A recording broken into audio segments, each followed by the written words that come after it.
As I look back in this series of reviews at the previous Superman films leading up to the release of Man of Steel here very shortly, most of the films that I will talk about are going to be very well known to most of you. I just spoke previously about the Fleischer Brothers animated shorts, which are just legendary.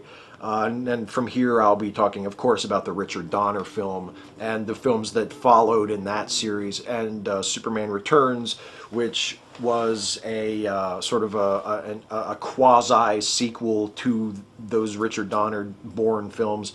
And all of those are very well known, whatever your opinion of them may be. But there's another film in the Superman cinematic franchise that isn't quite as well known as those. It's relatively forgotten, and that's a shame because I think that it deserves more recognition and more appreciation from people, particularly Superman fans. And that film is Superman and the Mole Men. It was a feature film that was released in 1951, starring George Reeves as Superman and Phyllis Coates as Lois Lane. It was immediately before the launch of the Adventures of Superman television series, the classic 1950s version of Superman with George Reeves playing Superman, that even people of my generation who were born over 20 years after it left the air are probably very familiar with from reruns or from TV Land or DVDs or what have you. It's still a very well-regarded, beloved, and very well-known version of the character. And it was introduced in Superman and the Mole Men. And the thing that I really, really like about Superman and the Mole Men, and I really do sincerely think it's a good movie. It's not just something that I watch and sort of enjoy with one hand over my eye or looking the other way for nostalgic purposes or just because it's Superman. I really enjoy and really admire this movie. One of the things I appreciate about it is that because it was a B-level production, because it clearly has a very limited budget, its ambitions are necessarily sort of hemmed in.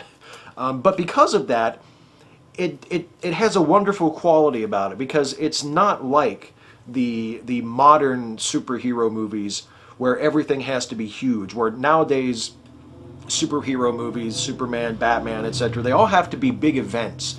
They all have to feel like the world is always at stake in these movies.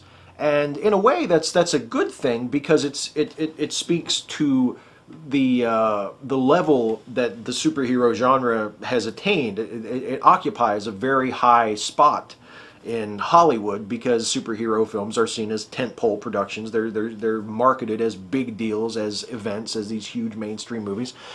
But that gets exhausting after a while. It's nice, for me at least, to see a Superman story that where the world isn't at stake, where the stakes are a little bit lower, where of course you should always care about what happens in the story. You should always have an investment as a member of the audience, but that doesn't necessarily mean that the fate of humanity must hang in the balance. There are other things to write about, even if you're writing about Superman.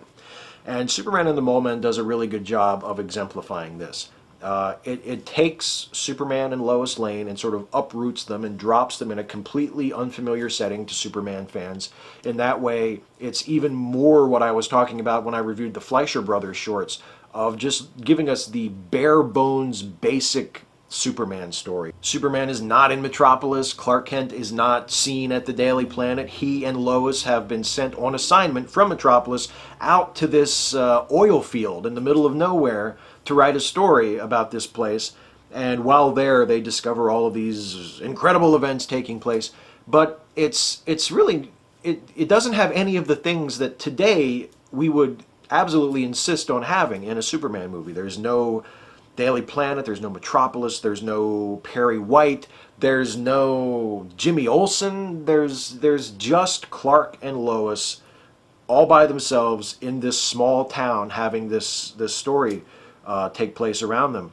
And there's something really charming and really compelling about that. And it's the sort of thing that just would never be allowed to happen nowadays. You just wouldn't get this kind of a movie about a major character like Superman that is seen as a flagship character. The other wonderful thing about it is that it assumes we know who Superman is. It doesn't waste any time telling us who Superman is, showing us his origin, recapping the destruction of Krypton, the flight to Earth, none of that stuff. Actually, they do the first episode of the Adventures of Superman television show covers all that territory very quickly, very economically.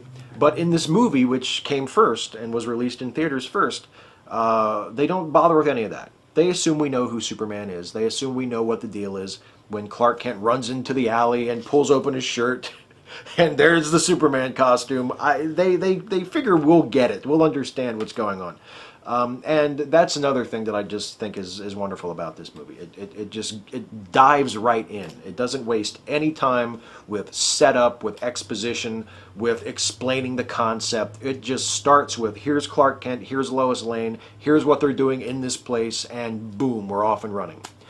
What is the story? Well, the story, as you might tell from the title of the film, is about a race of creatures played by little people who emerge from the bowels of the earth, who have had their world disrupted by the drilling of this incredibly deep oil well.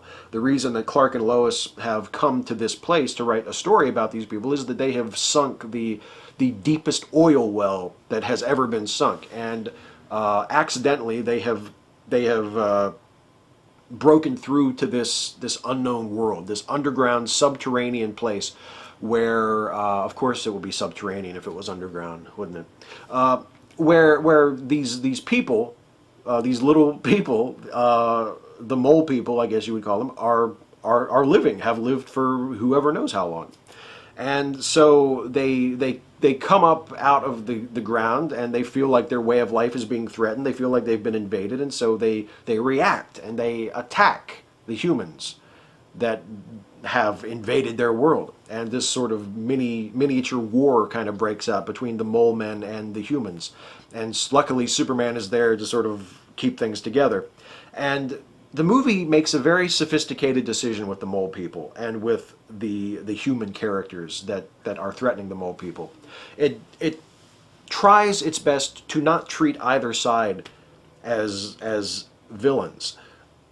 The mole people do attack humans. They do cause harm to humans. They don't kill anybody, because this is, relatively speaking, pitched like the Adventures of Superman TV show, pitched at a family audience. So there's nothing really bad that happens. There's some violence, but nothing really bad. And but the mole people attack humans, but it's made clear that they're defending their homes, that they are justified in doing this, that they feel like they have been attacked by us. And there's a possibility that if everybody's tempers could just sort of calm down, that a reasonable compromise could be reached between these two groups.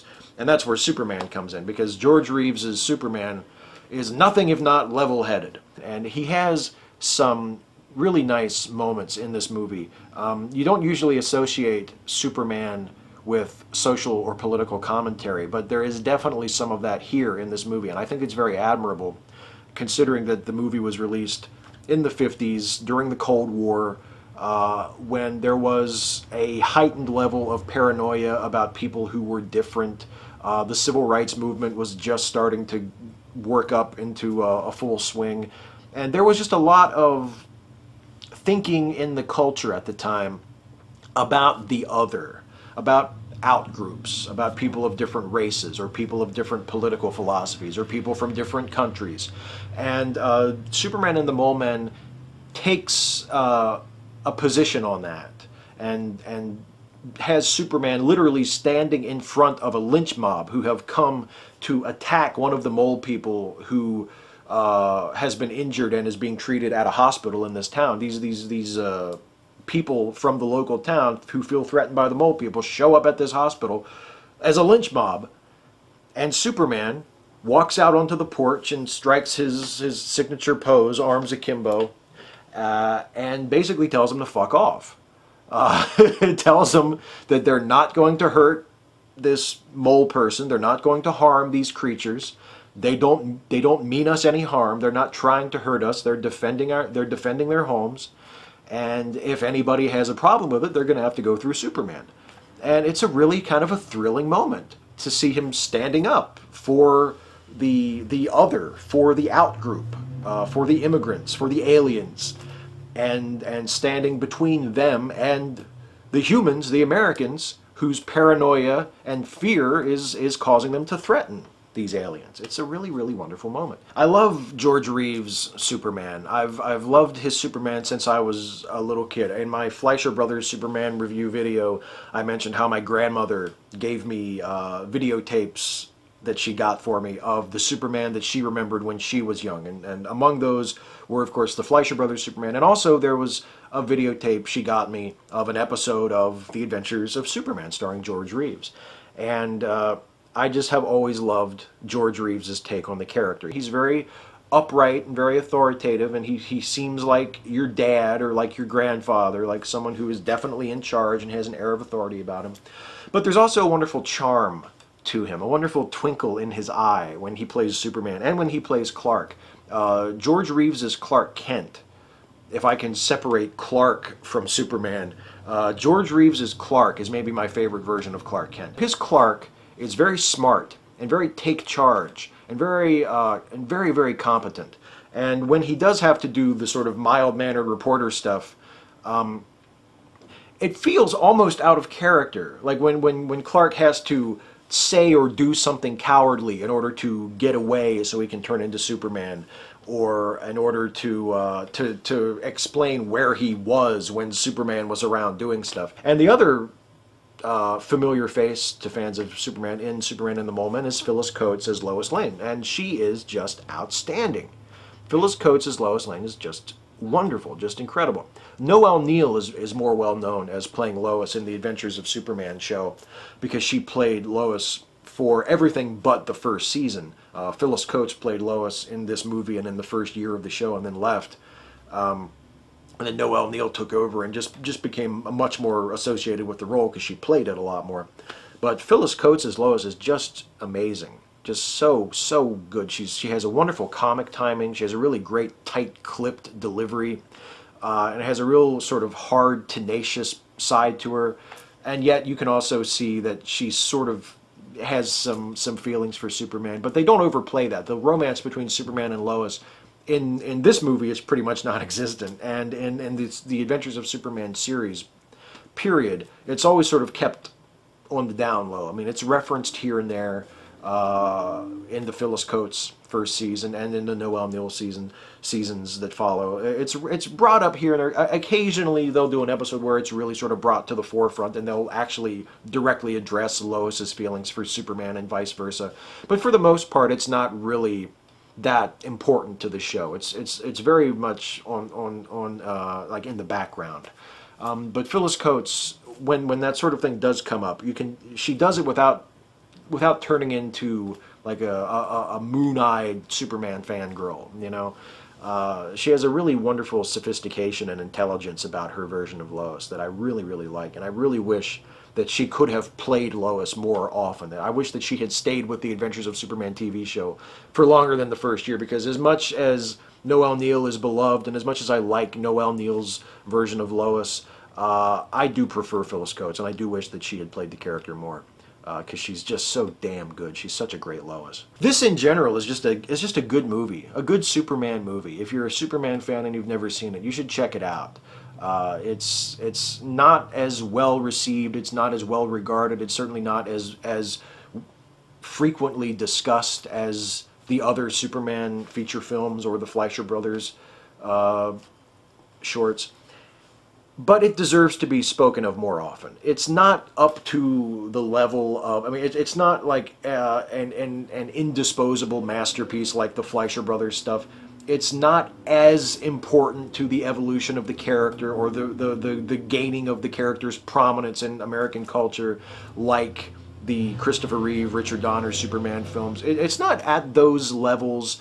It's not that good or that important, but it is still incredibly worth your attention and worth your while to seek it out and to watch it, because there are some really wonderful things about it, and about the George Reeves version of Superman in general that really hold up to this day and bring out elements of the Superman character in certain ways better than in other adaptations. and just a really, it's a tight little movie. It's only about an hour, so it doesn't take up much of your time. It's very well scripted, very, very tightly written, well plotted, moves along really nicely. You get to see the early incarnation of George Reeves as Superman, a very charming, dynamic version of Superman with a great, strong, admirable moral code. Just a wonderful Superman movie. Really should check it out if you haven't seen it. Superman and the Mole Men. Deserves more attention than it gets.